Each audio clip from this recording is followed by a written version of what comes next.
Heaven and Hell Story. There was a man who was led to tour heaven and hell. When he was taken to hell, the place where demons were imprisoned, he was extremely astonished when he saw the scenery there.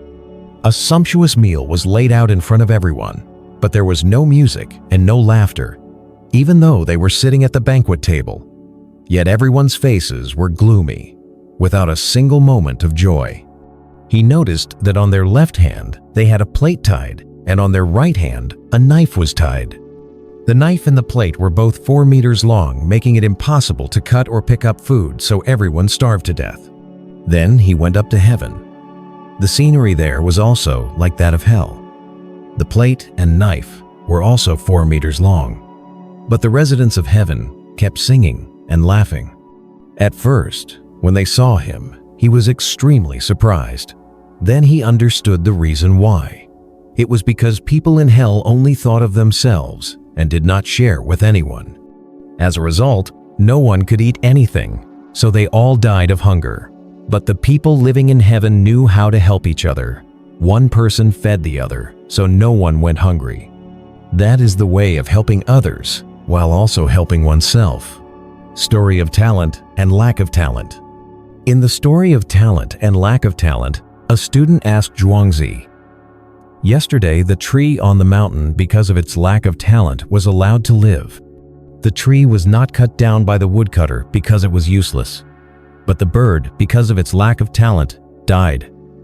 The bird could not sing, so the master killed it to serve guests. If you were the teacher, how would you handle it?" Zhuangzi replied, "Both talent and lack of talent cannot avoid consequences. If one wants to live peacefully, one must know how to position oneself between talent and lack of talent." From the story, we see Zhuangzi's wise approach. The wise person always knows how to make use of strengths and overcome weaknesses according to the situation. Talented people are always respected by others because they know how to act in every situation, not only helping themselves, but also bringing benefits to the community. Story of fortune and misfortune. An explorer took along a laborer to explore a wild land. While chopping wood, due to carelessness, he accidentally chopped off one of the laborer's fingers. The laborer standing beside him immediately shouted, "Great! God is about to bless you!" The explorer, hearing the laborer say that, became extremely angry and immediately pushed the laborer into a deep pit and continued on alone. On the second day, the explorer was captured by the natives. When they were about to cut off his head as a sacrificial offering, suddenly someone noticed he had lost a finger and thought that an incomplete sacrificial offering would bring misfortune, so they released him. The elderly explorer hurried back to the pit to rescue the laborer and apologized to him. The laborer said, "You don't need to apologize. Being left in the pit is also a blessing from God." "Why do you say that?" the explorer asked in surprise.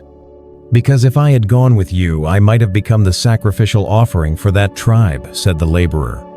Story of the thief and enlightenment. One day, the temple of a famous master was broken into by a thief. The thief asked the master, "Can I still attain enlightenment? But first, I must make it clear to you, master, that I am a thief and I cannot give it up. Therefore, don't ask me to stop stealing. That is impossible. In fact, I have tried to give up this shameful job many times, but all my efforts were in vain. And I don't want to waste time on something I cannot do. I am a thief, and I must steal. Stealing is my life. It is my existence, and I must accept my fate as a thief. Except for this, I will follow whatever else you say." "Why are you worried about being a thief? Has anyone told you about this?" asked the master. The thief said, "Whenever I come to the temple and meet the monks, they all say I need to give up this work." The master laughed and said, "Or maybe you came there to steal. Otherwise, why would they care that you are a thief? I, on the other hand, do not care." The thief happily said, "Great! Master, you are really wise. Now, I can become your disciple." Therefore, the master accepted him. Now you can do anything you like, but there is one condition. You must attain enlightenment. You can enter any house and steal anything you want. Those things will be yours. Do whatever you like. I don't care, but you must be fully enlightened." The thief, not realizing he had fallen into the master's plan, continued, "That's great. I will try." 3 weeks later, the thief returned and said to the master, "If I attain enlightenment, I can no longer steal. And if I steal, enlightenment disappears. I am in a dilemma." The master calmly replied, "I don't care about these matters. Don't mention that you are a thief regarding your stealing. Now you must decide.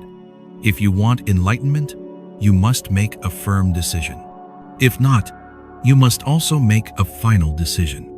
The thief was very distressed. "It is really hard to decide now. I have seen it. It is beautiful. No matter what the master says, I cannot give it up." After thinking for a while, he continued, "One night, the first time I broke into the royal palace, I opened all the treasure chests. If I stole them, I could have become the richest person, but I always tried to maintain enlightenment. When I attained enlightenment, my motive disappeared, my desire disappeared, and gold and jewels before me were no different from ordinary sand. And when I lost enlightenment, the treasures reappeared. This happened countless times. I even ignored them and did not look at them anymore, because everything I did was foolish. It was just a stone. Why should I lose myself for a stone? Finally, I decided that they have no real value." Story of testing the heart. Long ago, in a certain country, there was a wise and virtuous king who was greatly respected by everyone. The king was already old, but still did not have an heir, which made him constantly worried. One day, the king distributed to the children of the kingdom a flower seed, each and instructed that whoever could take care of the seed so that it grew into a beautiful flower would be the successor to the throne. The children received the seeds and went to plant them, taking care to water them, fertilize them, and remove weeds very diligently. Among them, there was one child who carefully tended to the seed every day. As a long time passed, his seed still had not sprouted. Even though he had changed it to another pot, there was still no sign of growth. The day to show the flowers to the king approached, yet the seed remained dormant. The king went to see the flowers of each child, always wearing a satisfied smile. When he came to this child, he saw tears still on the child's face, holding a pot of soil in his hands. Seeing this, the king asked, "Why are you holding a pot of soil and not coming here?" The child recounted how he had taken care of the seed, how he changed the soil, but the seed still did not sprout. He added, "Perhaps it is karma, because I once stole apples from someone else's garden." Hearing this, the king was extremely pleased, held his hand and said, "You are very honest. You are indeed the one I am looking for." Everyone was surprised and asked why he chose the child holding the pot of soil as the successor. The king laughed and said, "Because the seeds I gave to the children were already boiled." Hearing this, the other children with beautiful flowers all lowered their heads in shame. Story of patience. There was a young scholar who had just stepped onto a small wooden bridge when he saw a pregnant woman crossing the bridge in the opposite direction. Because the bridge was narrow, he stepped back to let the woman pass first. After she crossed, he stepped onto the bridge to go to the other side. But halfway across, he met a young woodcutter returning home. Seeing this, he did not say anything and quietly stepped back to let the woodcutter pass. The third time, he did not dare to step onto the bridge recklessly and waited until everyone had crossed. Only when he was alone did he dare to step onto the bridge. But when he was about to reach the other side, a farmer suddenly pushed a cart onto the bridge. This time, he did not want to step back, so he respectfully took off his hat and said to the farmer, "Farmer, look, I am almost at the end of the bridge. Could you let me pass first?" The farmer did not agree and glared at the scholar, saying, Don't you see I am pushing the cart?" So they began to argue loudly. Neither would give way. At that moment, a wooden boat came along the river with an old monk sitting on it. The two asked the monk to mediate. After hearing the story, the monk clasped his hands, whispered "Namo," and asked the farmer, "Are you in a hurry?" The farmer replied, "Yes, it's almost evening, and I haven't reached the market yet." The monk said, "If you are in such a hurry, why waste time fighting for this spot? If you step back a few steps, the scholar will have passed, right? Then you can quickly get to the market." Hearing this, the farmer did not say anything further. The monk then smiled and said to the scholar, "Why did you not let the farmer pass? Was it because you were only a few steps from the end of the bridge?" The scholar said, "Because I have already let many people pass before the farmer. If I continued like this, I don't know when I would get across the bridge, but now I still have not crossed." The monk said, "You have let many people pass. Let the farmer pass as well, even though you still haven't crossed. This shows your noble character. Why not do it?" Hearing this, the scholar felt ashamed of himself. Story of miracles still waiting for you. Two seeds of the same kind were sown into a piece of land. One seed thought, "This land is so fertile, I must sprout and keep growing, experiencing the days of spring, summer, autumn, and winter, and seeing as many beautiful sights as possible."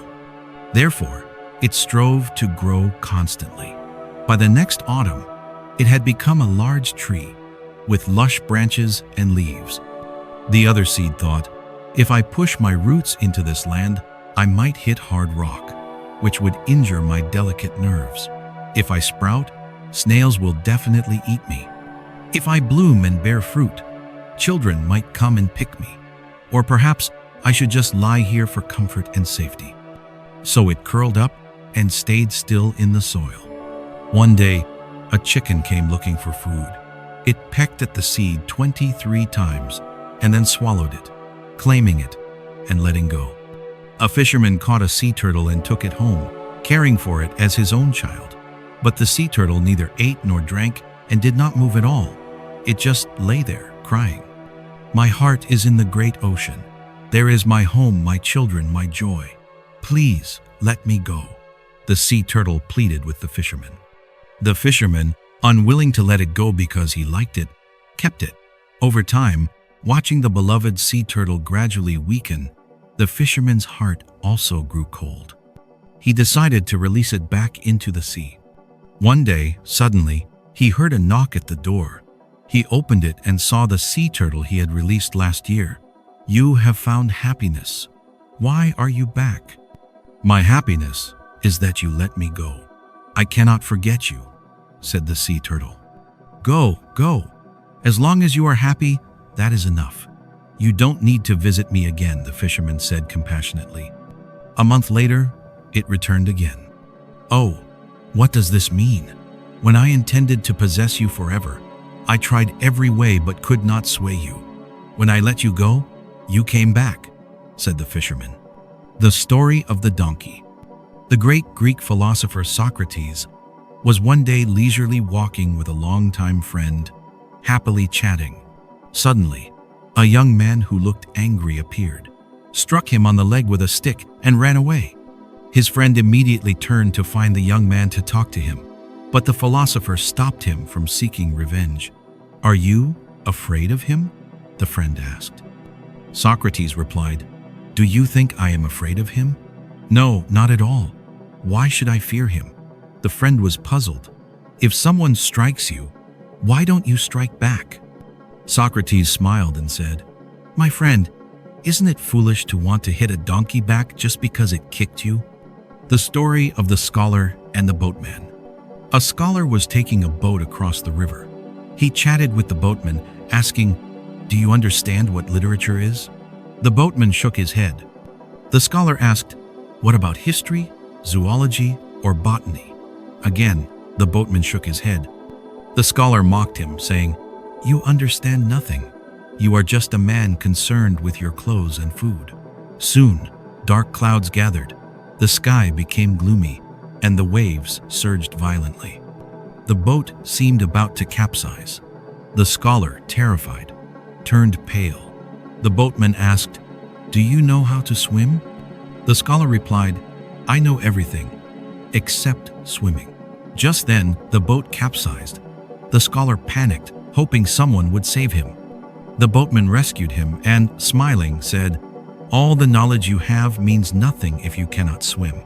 You think you are useful because you know many things, yet you lack the skills to save your life. You are no better than me." The story of the useful, useless. Two carpenter apprentices were walking through a city in the state of Qi and saw people gathered around a large tree performing a ritual.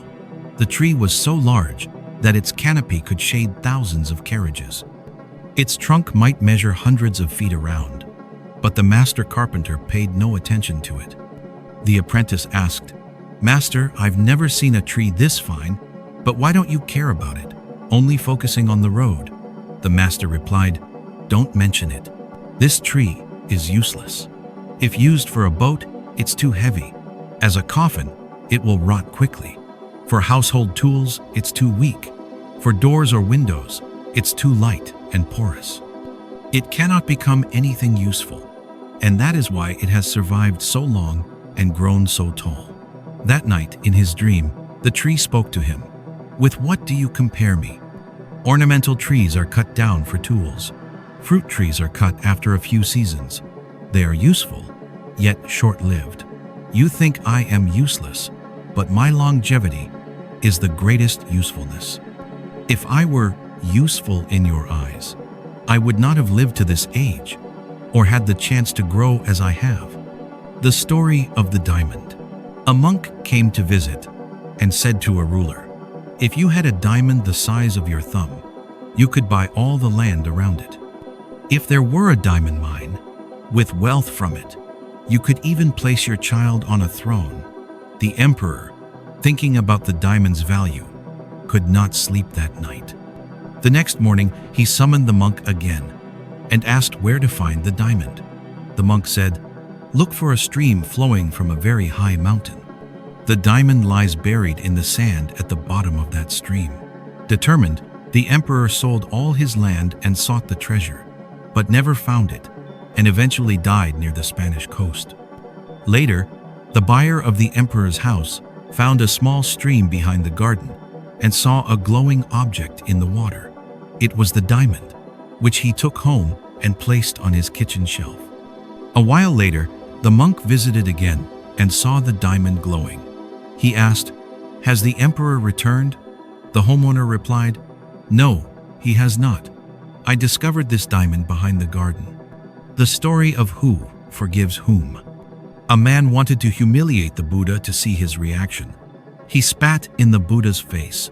The Buddha wiped his face and asked, "Do you have anything else to say?" As if nothing had happened. The man was surprised and confused and walked away. That night, he could not sleep and felt guilty for what he had done. The next morning, he returned and begged, "Please forgive me." The Buddha replied, "Now, who is here to forgive? The person who spat no longer exists, and neither do you. There is no one to apologize to. You are free to forget this. There is nothing to do. Both of you are gone. Nothing is permanent. Everything changes. When you cling to anything, you make mistakes." The story of the President and the Colonel. Washington, the first President of the United States, is now recognized as one of America's greatest presidents. He was strict with his subordinates, but also caring. One day, an officer ordered a soldier to remove a fallen tree blocking the road. The tree was very large. The soldier pulled with all his strength, while the officer stood aside observing. Someone asked the officer, "Why don't you help him?" The officer replied, "I am a colonel in General York Washington's army." The stranger laughed, did not speak, and ran to help the soldier. The colonel, puzzled, asked, "Why did you help?" The stranger replied, "Everyone in this world is free and equal. No one has the right to order others to work." The colonel, embarrassed, realized his mistake. The story of going with the flow.